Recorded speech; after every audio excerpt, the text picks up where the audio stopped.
You are now watching On Point, a news and public affairs show from California State University, Northridge. Hello and welcome to On Point. I'm your host, Vanessa Roque.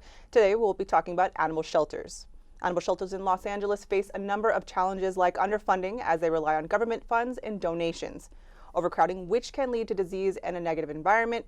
Even though we are in a large city like Los Angeles, adoption rates are low. This can be traced to a high cost of living, lack of friendly pet apartment, and negative stereotypes associated with animal shelters. With me is pet parent Emerson Van Wee. Thank you for coming today. Of course. What kind of animals do you have at home? I just have one small cat. She's about 1 year old. What does she look like? She's white. She's got little gray spots. She's got like little socks, you know. What inspired you to walk into that pet shelter that day? We, in my household, have been kind of looking for an animal. We had recently lost our last couple animals about a year before, and it was just time to get a new cat. Was it love at first sight? How did you? For sure. She was really friendly. She was meowing at us. It was a whole thing. There was like 6 or 7 of them, but she was the one. We knew. Oh my gosh. Did you get to like hold her beforehand and yeah. like? She was really tiny. She was only a couple months old at that point. Yeah. Did you have to bottle feed her? I don't think so. I think it was just right after the point when we found her. Did you ever think that you would be a cat owner? Yeah, even when I was a kid, before we had ever had a cat, I always wanted one. And then I think we got our first cat when I was in 5th grade. Yeah. Are you astounded with how high they can jump? Yeah, it's insane every time. It's really crazy when you see her just looking at like somewhere like way above, like on like the rafters or anything, and you're just like, there's no way she'll make it, and she always does. When she was a baby, did she hide? Yeah. She was always going under the couch for like the first couple weeks. Did you ever think like you had lost her for good? Couple times, yeah. She disappears sometimes. She finds little spots that we've never seen in our house somehow. What about like the pots and pans? Like, surprisingly, no. But I'm sure if she could, she probably would.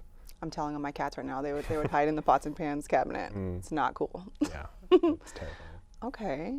So what was her name again? Her name is Ricky. Ricky. Does she have any siblings? In the shelter, she had a couple of them, but we don't have any at our home, so. So she's the star of the show. Yeah. What's her like mood like? She's really loud all the time, and she's very, very affectionate. She will just always be on you. She'll always be on somebody in the house until she just decides to not be, and then she'll just disappear for like an hour. But then she'll always come back. She'll meow as crazy as she can. That's adorable. Yeah. Does she like wake you up in the middle of the night with Zooms? Yeah, every time. It's it's worth it though, because it's funny, but I do miss sleeping sometimes. One eye open and you're just like, they've just run across your face. Yeah, if I'm ever even taking a nap in the middle of the day, she'll decide to walk in and meow as loud in my ear as possible. Oh my gosh. Yeah, she doesn't like it when we sleep. Do you ever have like Zoom appointments and she kind of like is in the mix? No, thankfully. I think she's normally really chill during the day. She just decides not to be sometimes. How do you feel about all those other animals at the shelter? I wish I could have more animals, but I can't. But I do always hope that they find somewhere that they deserve to be. How do you feel about those kill shelters? Because that kind of like pulls on my heartstrings. Yeah, it's definitely a really sad situation for a lot of them. Have you been to any of those shelters, like after a certain amount of time that they euthanize the pets? I don't think in my area, I don't think we have any like that. We may have, but I didn't know at the time. But yeah, I know that they're around. It's wild because it's not like they like post about it. They don't say like we euthanize these pets after 10 days. Yeah. It's just kind of like they have like a time limit. I follow a few of them like on social media, and it'll say, this is a limited time offer. They've got 10 days, and it's just like, I understand why grandmas have 15 cats. Like, what do you think that we could do as a member of society to get these shelters, their pets adopted quicker? I think it would probably come down to just more funding, right? Because I feel like they would only euthanize them because they don't have the resources available to them. And if we could just somehow get them more resource maybe that they could just keep the animals alive. I wonder like if we could find a way, because I feel like social media is, things happen really fast on social media. So like for example, like TikTok, and they have like all those silly little dances. Like, can't we include cats or Yeah, surely. dogs or hamsters? Yeah. I do know of one that's for bunnies in my area. I've done some work with them, and they're really, really active, and it's really cute. I used to have a bunny, like 3 of them. Oh, They're yeah. adorable. I do love bunnies. Yeah, my one was like a chunker. He was like 15 pounds. Yeah, Wow. Mr. Nibbles. He was fabulous. So this shelter that you know of was specifically for bunnies? They had all sorts of animals. They just have a really active bunny program for some reason. I'm not sure why. Maybe just they have a lot of them, but yeah. They rented out like this giant compound, and they have a bunch of just animals. I don't think they euthanize any, so that's good. Oh, thank gosh. We're going to switch over to a story really quick. We are going to throw to a story from our reporter, Mark. He visited a pet orphanage in Van Nuys. These barks tell their own story. As shelters across the LA County reach their maximum capacities, some animals will face an unthinkable fate. Well, Sally, obviously it's been going on for a while, which is why we started 50 years ago being a rescue. So we're not a shelter. We actually are a rescue, and we like to save lives. But even for a no-kill shelter like Pet Orphans in Van Nuys, the struggle of maintaining the amount of animals being surrendered or even abandoned has reached its limits. And so we're doing our job by rescuing, which is why we're full and we don't have any more space. But now the focus is finding them a forever home. During the COVID-19 pandemic, the amount of adoptions rose, but who could have known that a happy adoption would turn into a somber one? We've noticed a trend, like 22 and this year, of people returning the pet. The situation doesn't get any better. While Pet Orphans focuses on rehabilitating the animals, they're finding one issue. What is difficult, and another epidemic that as a vet clinic that we're experiencing, is finding affordable, high volume spay neuter doctors. Montgomery says there is a solution for the lack of space and care. Just hope that more students go to school to become veterinarians, because we need you. The pets need more doctors. Reporting in Van Nuys, Mark Monroy, On Point. We're going to discuss more about this story after the commercials. Got some soup for You are loved. You are valued. You are resilient.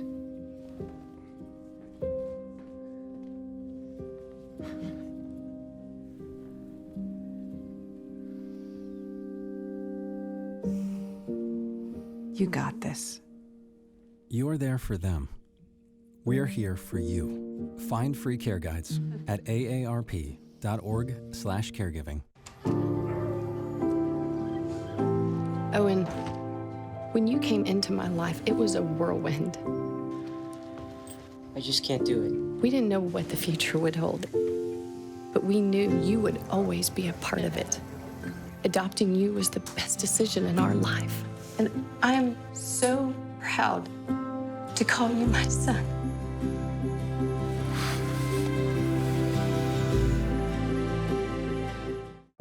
When it comes to making plans, you are the best.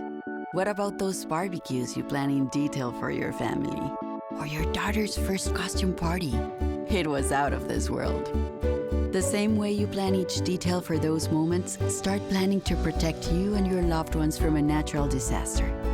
Sign up for local weather and emergency alerts. Prepare an emergency kit and make a family communications plan. Protecting your family is the best plan you can make. My daughter started making necklaces. She makes what we call affirmation fashion. I tell her every day that your black is beautiful. Your black is beautiful. Your black is beautiful. And if there's anything better than being beautiful, it's being smart. And if there's anything better than being smart, it's being kind. And reaffirming that every day is our method of making sure her chin never drops.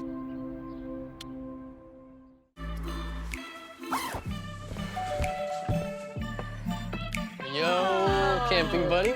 Okay, you guys ready?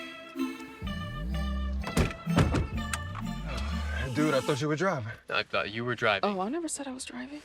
I definitely can't drive.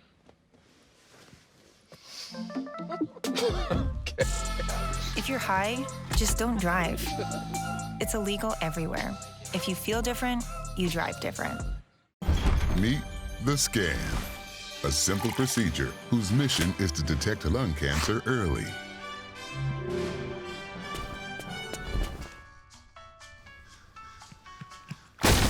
I'm here to save you. But I feel fine. That's great, but you may still be at high risk for lung cancer. Oh man, that's a new fence. If you smoke, early detection could save your life. Learn more at savedbythescan.org. When I was in foster care, I never knew when I would have to move. So I always had my suitcase ready to go. Then one day, I was adopted. My new parents opened their hearts and home to me. My parents cook my favorite breakfast for me every morning. My parents take me on trips I never thought I would go on. They gave me a home and an even better reason to use that suitcase. My parents aren't perfect, but they're perfect for me.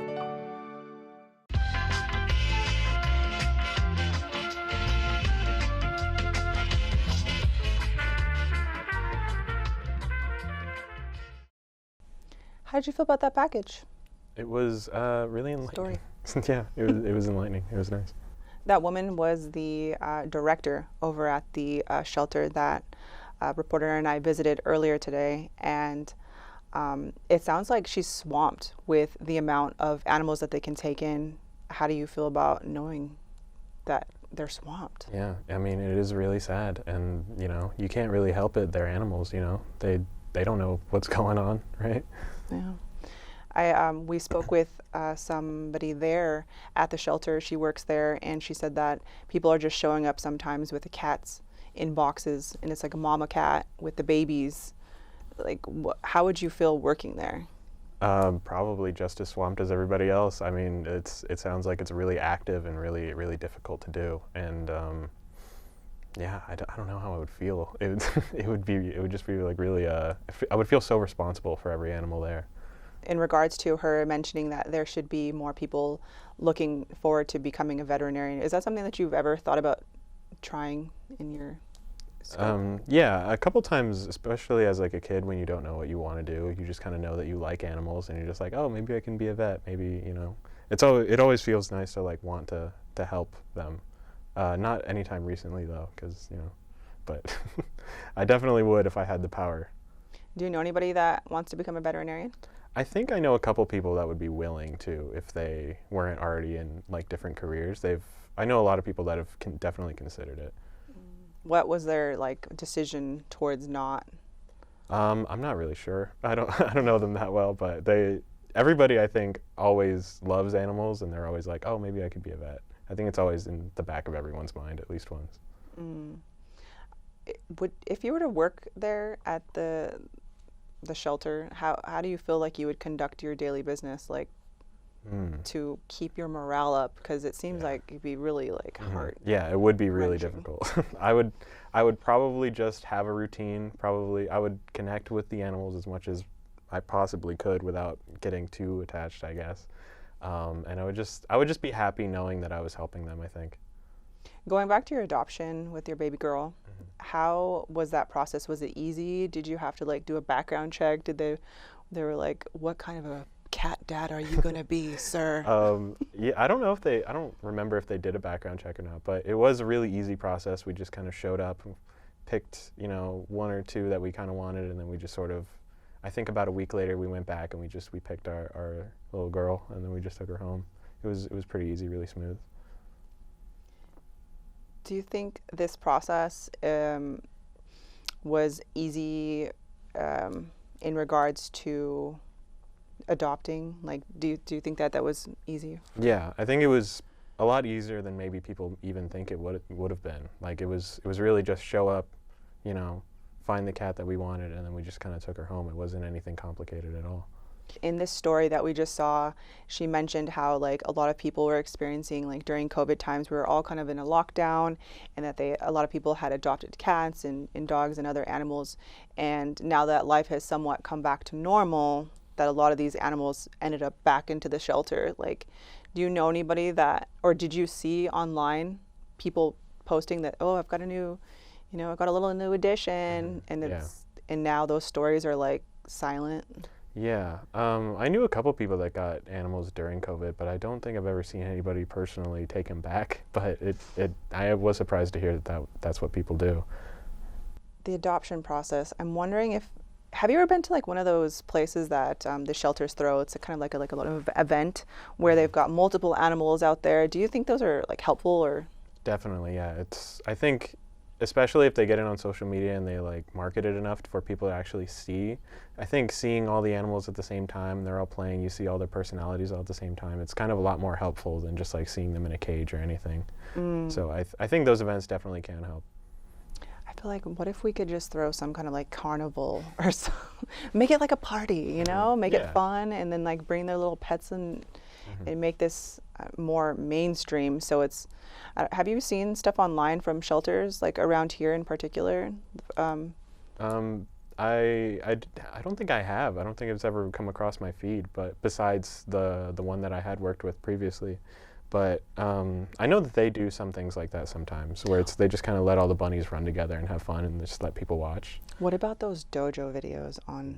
Come on, those are good ones. Those are on Facebook. Really cute. Wrenchers, because like you see that these people are taking in these animals that are covered in boo-boos, or you know, that are like lacking stability. Like they attach wheels, okay? They attach wheels to dogs, and then at the end of the story, the dog is completely rehabilitated, and you're just like, I'm so attached to Henry. I need a dog now. Yeah. Oh my gosh. I didn't even know that I wanted a duck.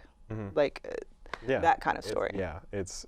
I love those videos just because they make me want these different animals that I never even considered. And it's just, animals are just so cute. I don't know. All right. We're going to talk more about this in a moment. We're going to throw to another story. Earlier this week, Giselle Lomelli visited Wings of Rescue, a nonprofit organization that operates the nation's largest sanctuary for homeless animals.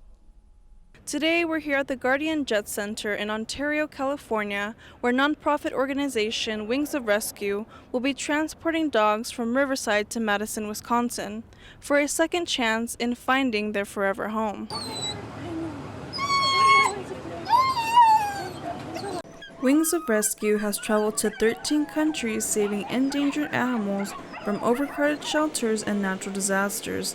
CEO Rick Browdy says the organization has flown over 69,000 pets, including exotic animals. The shelters are forced to kill everything that is in the shelter to make room for the pets that are coming in. So we're saving those pets and opening up kennel space for the pets that were coming in, so that they can be reunited with their families, hopefully. Pilots Angie and Kale Garcia say they will be transporting 21 dogs, which is a quarter out of the over 2,000 pets they have saved. This is our volunteer hobby, and you get addicted to it.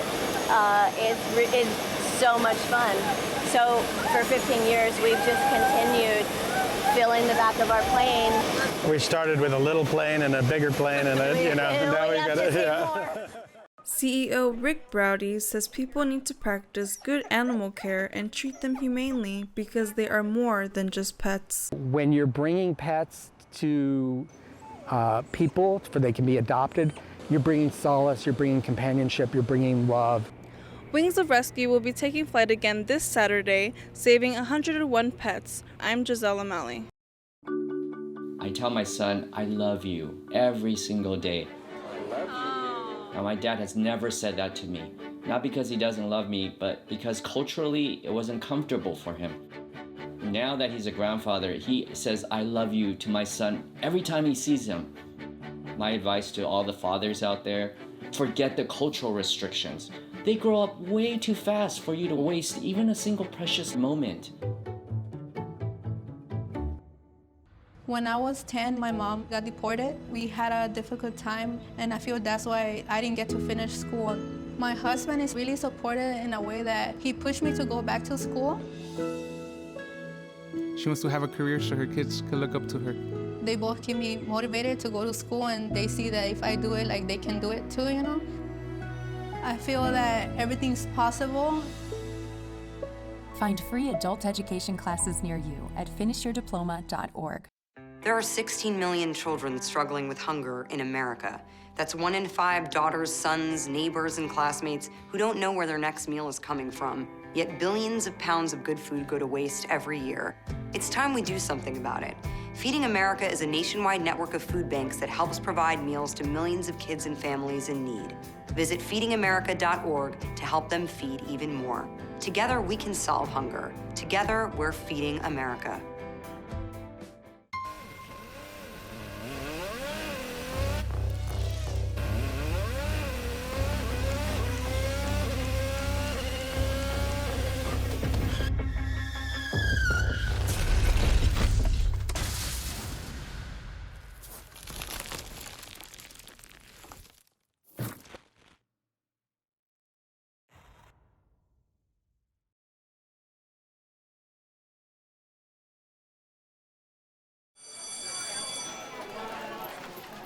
Come on, let's go. Just a minute, I gotta finish this.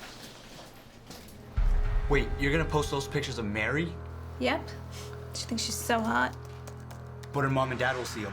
Her grandmother, her little sister, everyone she knows, it's gonna kill her. Who cares? Just a couple of pictures. It's no big deal.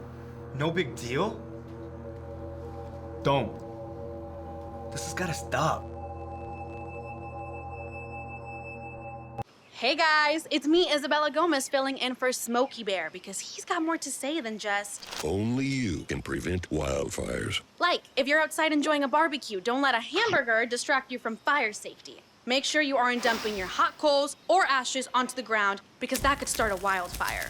So take wildfire prevention seriously and let's save the world one day at a time. Juntos con Smokey Bear, podemos hacerlo. Go to smokeybear.com to learn more about wildfire prevention. It's a beautiful day out here. Sunny today with light breezes, giving way to clouds in the afternoon. We could see some light precipitation to moderate precipitation later on, followed by powerful storm-like conditions. 90 miles per hour winds are expected. Authorities are asking everyone, stay indoors. Come on, that's it. Let's go.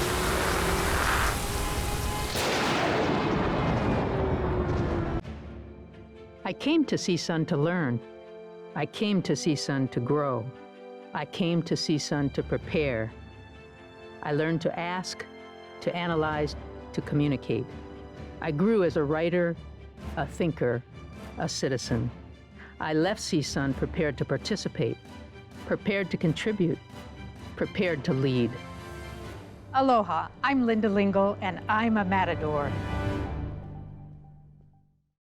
So going back to what we just saw right now, this story, it's pretty impactful. They are literally shipping hundreds of animals in an airplane. Yeah, that's bizarre. I would have never thought to do that. Those little sweeties just barking inside of an airplane. Yeah, the one in the cockpit was so cute. Oh my God, adorable. How do you feel like, on a grand scheme of things, how important the mission is for these shelters? On a grand scheme, I think if animals make people happy, making people happy is just the goal, I think. You know, if everyone's happy in the world, I think it's just a better place. Are you doing okay today? You need a kitten. Exactly, yeah. I think that would be great. Oh my gosh, can you imagine just going to some country that kind of seems to have a little chip on their shoulder, not mentioning which countries, okay, but here's kittens. Yeah, I think it would... Parachutes. Yeah, depression rates just completely gone. Everybody just needs a cat.